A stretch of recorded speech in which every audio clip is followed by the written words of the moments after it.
పోగొట్టుకున్న చోటే వెతుక్కోవాలి అనే సూత్రాన్ని లోకేష్ తూచా తప్పకుండా పాటిస్తున్నారు. కష్టమైనా కూడా అక్కడ నుండే పోటీ చేస్తారని ఖరాఖండిగా చెప్పేశారు. మంగళగిరి నియోజకవర్గంలో గెలిపే లక్ష్యంగా నారా లోకేష్ అడుగులు వేస్తున్నారు. ఓడిపోయిన స్థానం నుండే గెలవాలి అనే సంకల్పంతో లోకేష్ తీవ్రంగా కష్టపడుతున్నారు. అయితే లోకేష్ అనుకున్నట్లు మంగళగిరి నియోజకవర్గంలో ఈసారి గెలుస్తారా? గెలుపు కోసం లోకేష్ తీసుకుంటున్న నిర్ణయాలేమిటి? ఎలాంటి వ్యూహాలతో ముందుకు వెళ్తున్నారు? What's the story?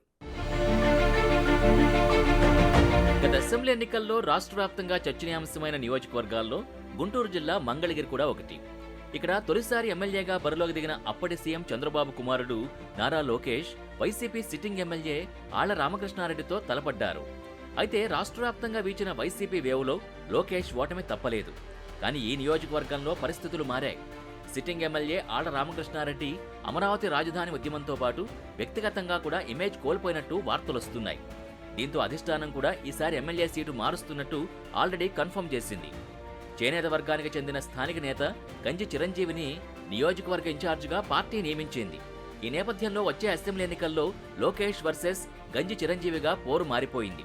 ఇక నారా లోకేష్తో పోలిస్తే గంజి చిరంజీవికి అంత అంగబలం అర్ధబలం లేకపోయినా స్థానిక బీసీ ఓట్లను నమ్ముకుని ఆయన బరిలోకి దిగుతున్నారు. కాగా మారిన ఈ పరిణామాలతో లోకేష్ తన గెలుపు ఖాయమని అనుకుంటున్నారు. నిన్న పర్యటిస్తుంటే ఒకరొచ్చి అన్నా మీరు మళ్ళీ మంగళగిరి నుంచే పోటీ చేస్తారా అని అడిగారు. నేను చెప్పా, గత 4 సంవత్సరాలు 9 నెలలుగా నేను ఇక్కడనే ఉన్నా కదా స్వామి, ఎవరు చేయని విధంగా 27 సంక్షేమ అభివృద్ధి కార్యక్రమాలు నేను మంగళగిరి నియోజకవర్గం కోసం చేశా కదా, నేను ఎక్కడికి వెళ్ళనని చెప్పా. ఈరోజు ఒక మెసేజ్ పెట్టి అన్నా మంగళగిరి చాలా కష్టమైన నియోజకవర్గం, 2వ స్థానంలో కూడా పోటీ చేయండి అని చెప్పారు. వాళ్ళకి ఒకటే చెప్పారు, గత 4 సంవత్సరాలు 9 నెలలుగా మంగళగిరి ప్రజల మనస్సు నేను గెలుచుకున్నాను, నేను భావిస్తున్నాను, మళ్ళీ మంగళగిరి నియోజకవర్గంలో పోటీ చేస్తానని వాళ్ళకి చెప్తాం జరిగింది. అమరావతి పరిధిలోకి వచ్చే మంగళగిరి నియోజకవర్గంపై రాజధాని మార్పు ప్రభావం ఎలాగో ఉంది. అదే సమయంలో ప్రభుత్వంపై ఉన్న వ్యతిరేకతతో పాటు వైసీపీలో వర్గపోరు ఈసారి పార్టీని బలహీనపరిచినట్టు తెలుస్తోంది. ఇక అభ్యర్థుల మార్పుతో ఎలాంటి ప్రభావం ఉంటుందో తేలాల్సి ఉంది. ఇలాంటి తరుణంలో మంగళగిరి వైసీపీలో ఇన్ఛార్జ్ మార్పు తర్వాత ఆర్కే కూడా పూర్తిగా సైలెంట్ అయిపోయారు. అలాగే గంజి చిరంజీవితో టికెట్ కోసం పోటీ పడుతున్న కాండ్రు కమల, మురుగుడు హనుమంతరావు వర్గం కూడా ఆయనకు సహకరించే పరిస్థితులు కనిపించడం లేదు. ఇప్పుడు ఈ పరిణామాలన్నీ లోకేష్కు గెలుపుపై ఆశలు పెంచుతున్నాయి. ఇక ఇదే నియోజకవర్గంలో తాడో పేడో తేల్చుకోవాలనుకున్న లోకేష్ గత ఎన్నికల్లో ఓడినప్పటికీ నియోజకవర్గాన్ని అంటిపెట్టుకుని సొంత నిధులతో ఎస్సీ, ఎస్టీ, బీసీలకు 27 సంక్షేమ పథకాలు అందిస్తున్నట్టు సమాచారం. వాటితో పాటుగా గెలిచిన తర్వాత లోకేష్ ఏం చేయబోతున్నాడో కూడా ఇప్పటికే హామీ ఇచ్చినట్టు తెలుస్తోంది.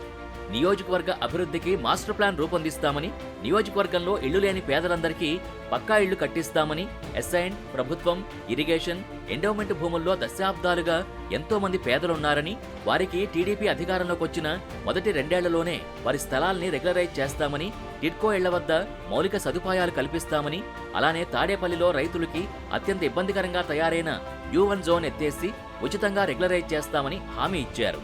అలాగే స్వర్ణకారుల కోసం ప్రత్యేక కార్పొరేషన్ ఏర్పాటు చేస్తామని, ట్రాఫిక్ కష్టాల్ని తీర్చేందుకు ఫ్లైఓవర్, అండర్ పాసులు ఏర్పాటు చేస్తామని ఎన్నికల హామీ ఇచ్చారు. ఇక తాజాగా మంగళగిరిలో నిర్వహించిన విస్తృత స్థాయి సమావేశంలో లోకేష్ పోలింగ్ వరకు నాయకులు, కార్యకర్తలు ఎలా పనిచేయాలనే అంశంపై కార్యకర్తలకు దిశానిర్దేశం కూడా చేశారు. కేవలం 100 రోజులు మాత్రమే ఉందని, నాయకులకి ప్రోటోకాల్, ఈగోలు వద్దని, అందరూ కలిసి పనిచేద్దామని వారికి సూచించారు. అలాగే ఓటర్ వెరిఫికేషన్ పై కేడర్ అంతా దృష్టి సారించాలని, అందుకోసం క్లస్టర్, యూనిట్, బూత్ వ్యవస్థ ఏర్పాటు చేశామని తెలిపారు. ప్రతి గడపకు వెళ్లి మన హామీలు ప్రజల్లోకి వెళ్లేలా కార్యాచరణ రూపొందించారు లోకేష్. కార్యకర్తలు, నాయకులు గ్రూప్ రాజకీయాల జోలికి వెళ్లొద్దని, ఏ సమస్య వచ్చినా పరిష్కరించడానికి నేనున్నానని లోకేష్ కేడర్కి భరోసా ఇస్తున్నారు.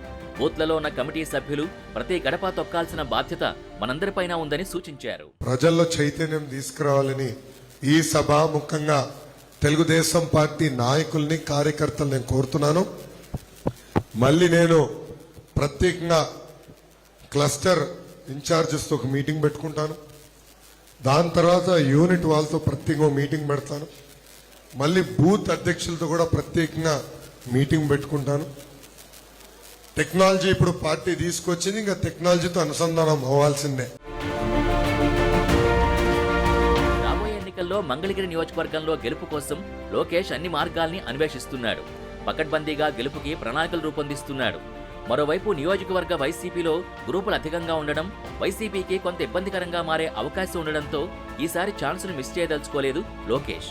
ఇంకోవైపు సిట్టింగ్ ఎమ్మెల్యే ఆళ్ల రామకృష్ణారెడ్డికి వైసీపీ టికెట్ ఎలాగూ దూరమైంది. ప్రస్తుతం ఆళ్ల రూటు ఎటు అన్నది సస్పెన్స్ గానే ఉంది.